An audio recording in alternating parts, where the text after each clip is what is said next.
El conocimiento que alcanzaron nuestros antepasados con la observación de los astros sirvió como guía para sus actividades diarias, incluyendo su rol de fiestas, ofrendas y sacrificios. Con el paso del tiempo, este conocimiento se perdió, pero hoy en día se está redescubriendo.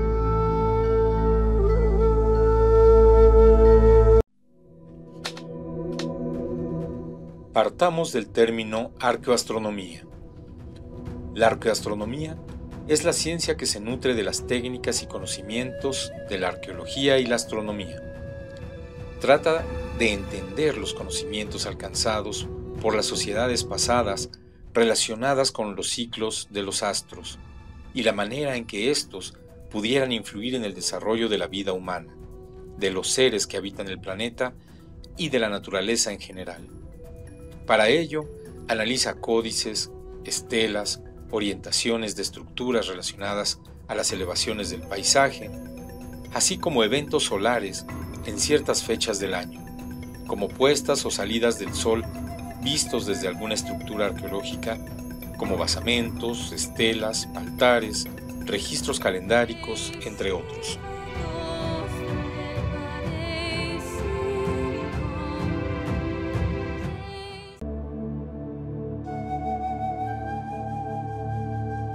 ¿Por qué la pirámide de Cholula está orientada hacia el volcán Popocatépetl?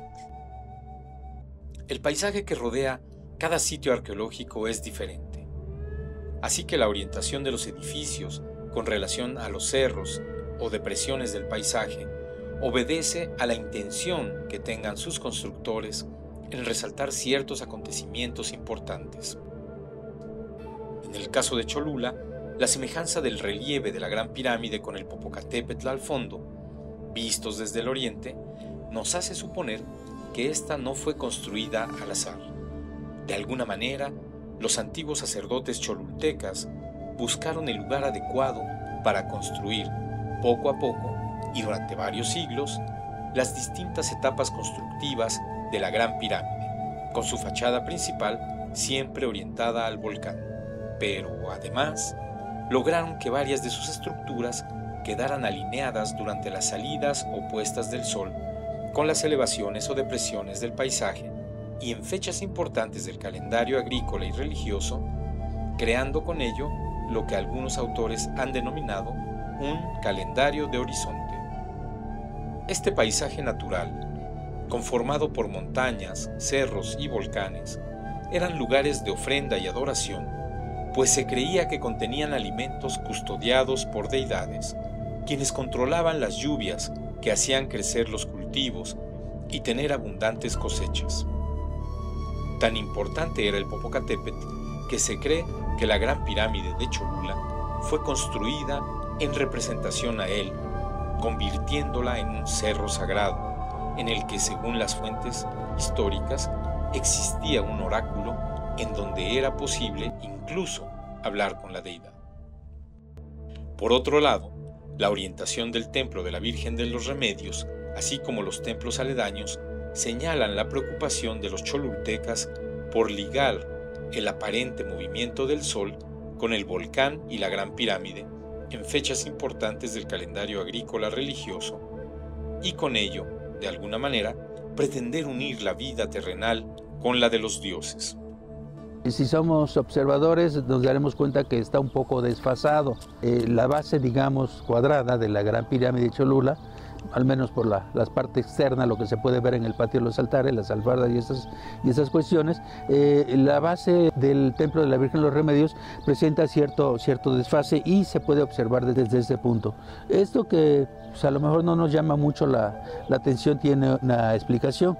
Lo que les mencionaba hace un momento, el día del paso cenital sobre la Gran Pirámide de Cholula es el 15 de mayo y ese día el sol se oculta en un pequeño punto del Iztaccíhuatl y luego alineado con una cruz que existe en la escalinata poniente de la Gran Pirámide, e ilumina el altar del Templo de la Virgen de los Remedios. Creemos que ese desfase que muestra el Templo de la Virgen de los Remedios, que podemos observar un poco desde acá, pues fue precisamente para que ocurriese el evento el 15 de mayo, el día del paso cenital. Esto obviamente, bueno, no es prehispánico, esto ya lo hicieron los españoles por instrucciones de ellos. En la Europa medieval, digamos, bueno, existen ordenanzas para la construcción de los templos y creemos que fueron instrucciones, digamos, que ya se trajeron para construir así el Templo de la Virgen de los Remedios. Algo similar debe de ocurrir también con el convento de San Gabriel y la Capilla Real en Cholula, que si vemos la planta de la ciudad, pues está perfectamente cuadriculada las manzanas. Sin embargo, este conjunto, el convento y la Capilla Real, pues se desfasan. Y es precisamente porque el 21 de marzo, de igual manera, por las linternillas que tiene la Capilla Real, se iluminan, entran rayos de luz que iluminan la fila de pilares, y vemos cómo este rayito de luz va bajando de las columnas y llegan hasta el centro de los pasillos. Es decir, todo este movimiento, este desfase que tiene este conjunto, la Capilla Real, el convento de San Gabriel, al igual que el Templo de la Virgen de los Remedios, pues se movieron de la retícula, digamos, de la ciudad para lograr estos eventos en estas fechas importantes del calendario.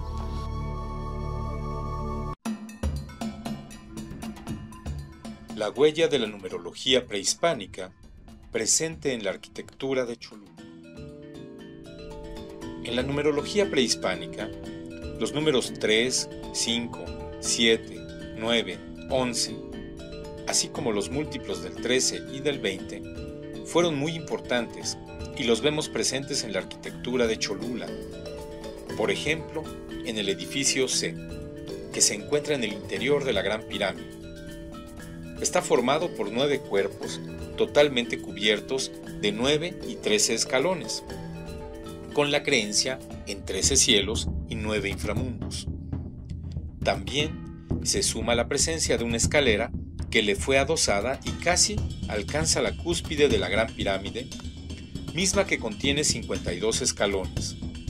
Por otro lado, es posible observar desde la cúspide de la Gran Pirámide cómo el Sol en su recorrido aparente anual sale o se oculta en las principales prominencias o depresiones del paisaje, siendo interesante las coincidencias con las trecenas, es decir, semanas prehispánicas conformadas por 13 días, que se requiere para llegar de un punto a otro.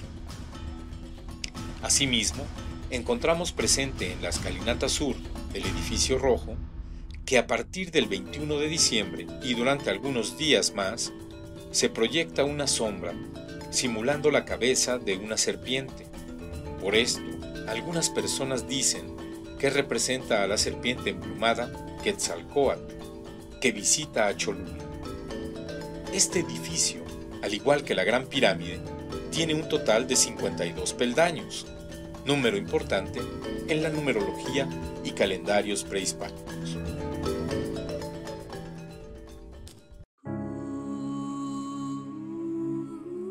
¿Qué esconde el paisaje oriente de Cholula? El paisaje oriente, visto desde la esquina sureste de la Gran Pirámide de Cholula, está conformado por los cerros Alpuyeca, San Juan, la Sierra Negra, el Pico de Orizaba, el Pinal, el Tintero y el Citlaltépetl, así como el cerro Antonio Ceatonale. El Sol inicia su recorrido aparente el día 21 de diciembre en el extremo sur del cerro Alpuyeca y finaliza en la ladera sur de la Malinche, para posteriormente iniciar su recorrido de regreso hasta alcanzar nuevamente el extremo sur del cerro Alpuyeca el día 21 de diciembre. Para este recorrido aparente, de ida y vuelta, el Sol utiliza 365 días, siendo interesante las coincidencias con fechas importantes del calendario agrícola religioso, así como el número de trecenas, es decir, semanas prehispánicas conformadas por 13 días, que se requieren para llegar de un punto a otro. Así, por ejemplo, El 8 de diciembre el sol visto desde el altar poniente, que es este que tenemos acá, del patio de los altares, alineado con el altar oriente, que es el que sigue, sale en la parte superior del cerro Alpuyeca. Al fondo podemos ver un cerro ligeramente redondeado, no es muy picudo, en donde el sol con esta alineación sale el 8 de diciembre y el 21 de diciembre sale en el extremo sur. Aquí tenemos nuevamente la fecha 8 y 21, nada más que para el lado poniente sería el 8 y 21 de marzo, aquí es 8 y 21 de diciembre.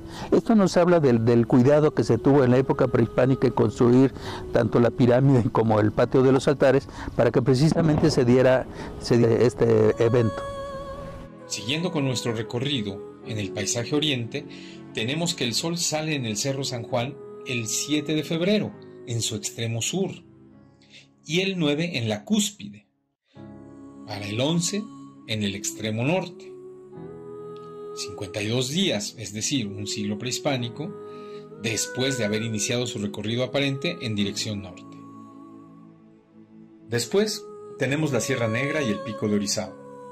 Para el 17 de marzo veremos salir al sol en el extremo sur del Pico de Orizaba, el 18 en el extremo norte y el 21 de marzo en la ladera norte. Sin embargo, entre el 21 de diciembre al 21 de marzo hay 91 días, equivalente a 7 trecenas y a un cuarto del año. Siguiendo con el recorrido, tenemos el bloque de cerros que conforman el Pinal, el Citlaltépetl y el Tintero, en donde el sol sale el 18 de abril en el extremo sur de este bloque, por lo que tendríamos 118 días transcurridos, equivalente a 9 trecenas. Del 18 de abril al 21 de junio tenemos 65 días, equivalente a 5 trecenas. Del 18 al 30 de abril, que es cuando el sol sale en el extremo norte de este bloque de cerros, tenemos también una trecena.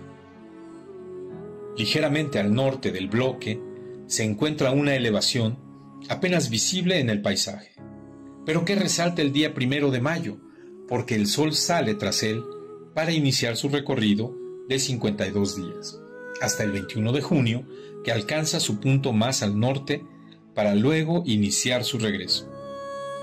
En el viaje aparente de regreso, nuevamente resalta el Cerro de San Juan, saliendo el sol el 29 de octubre, en el extremo norte, el 31 en la cúspide y el 2 de noviembre en el extremo sur, coincidiendo con la festividad del Día de Muertos. Estos son algunos de los eventos registrados en el paisaje oriente. Veamos ahora lo que ocurre en el paisaje poniente con las puestas del sol. ¿Qué nos dice el paisaje poniente de Cholula?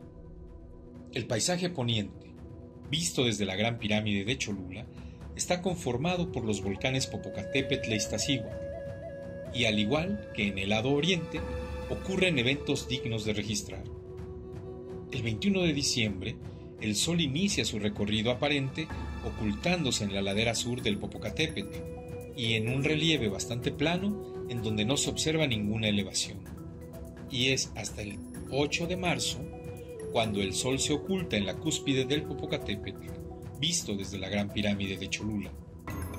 Durante estas fechas transcurren 78 días, equivalentes a 7 trecenas.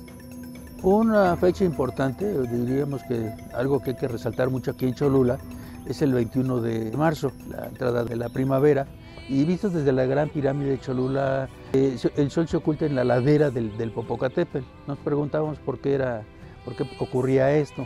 Después de varios años de estar registrando las puestas de sol, nos dimos cuenta que el 21 de marzo el sol se oculta en el Popocatépetl, en la cúspide, digamos, pero visto desde Tonantzintla.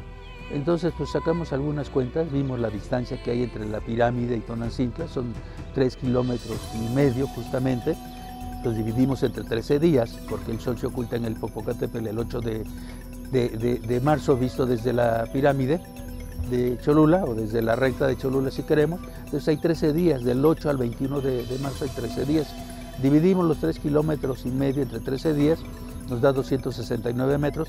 Si nosotros caminamos esta distancia de la pirámide hacia Tonantzintla, diariamente 269 metros, vamos a ver que el sol se va a ocultar en esta tercena, durante esos 13 días, en el Popocatépetl. Un investigador del INAOE, el doctor Arturo Gómez, nos comentó que en el pico de Orizaba el sol salía el 21 de marzo, justamente en la cúspide. Visto desde Tonantzintla, es un punto muy importante, seguramente hubo un templo ahí importante a la diosa madre en la época prehispánica, porque justamente desde Tonantzintla podemos ver el sol salir el 21 de marzo en el pico de Orizaba y ocultarse ese mismo día en el Popocatépetl. O sea, sí hay muchos otros momentos que nos dice que la Gran Pirámide de Cholula fue construida justamente donde debía de ser construida para que ocurrieran todo este tipo de eventos, ¿no?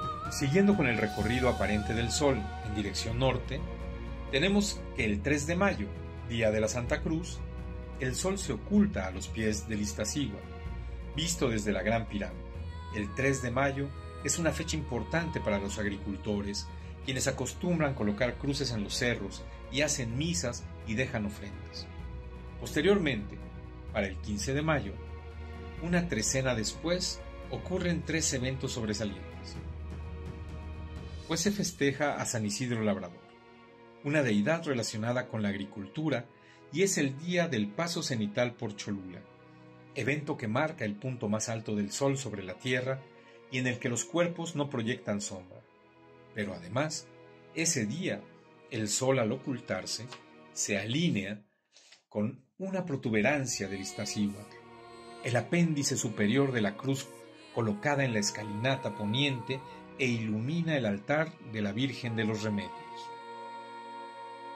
Finalmente, el 21 de junio, el Sol se oculta ligeramente al norte del Iztaccíhuatl y con ello termina su recorrido aparente al norte e inicia el viaje de regreso, en el que se destacan fechas importantes como son el 26 de julio, en donde vuelve a ocupar el lugar del 15 de mayo y se repite el evento anteriormente descrito.